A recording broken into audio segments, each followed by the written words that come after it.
খাদ্যের মধ্যে কিছু পরিবর্তন করবেন, সেটা হলো রাত্রিতে খায়ে শুবেন না, কান এবং চোখ নষ্ট হয়ে যাবে। রাত্রিতে খাওয়ার 1 ঘন্টা পরে শুবেন। তাহলে কতগুলো কারণগুলো দেখেন। পুঁটি মাছ খাবেন, পুঁটি মাছ ভাজি খাবেন, এই জংলা কচু চিনেন, কচু যে কচু গলায় ধরে, ওই কচুর লতি চিকন লাল লাল আছে না, ওই কচুর লতি খাবেন।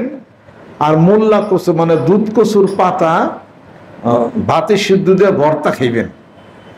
গেল 2 চোখে 1 ফোঁটা করে মধু, সকালবেলা এই চোখে 1 ফোঁটা মধু, ওই চোখে 1 ফোঁটা মধু, আর রাত্রিতে 1 ফোঁটা করে মধু দিবেন।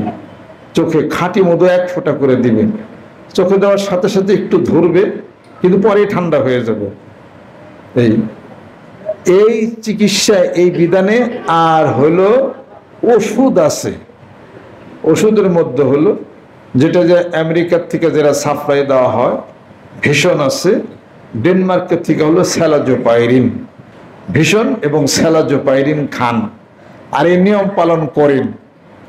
যাদের চোখ একবারে দেখে না, অন্ধই হয়ে গেছে, শেষ, ডাক্তার কইছে উঠান লাগবো, সেই চোখ এখন অর্ধেকের বেশি ভালো। আর আরেকজনের তো ভালো এখন চোখে দেহে আটেই।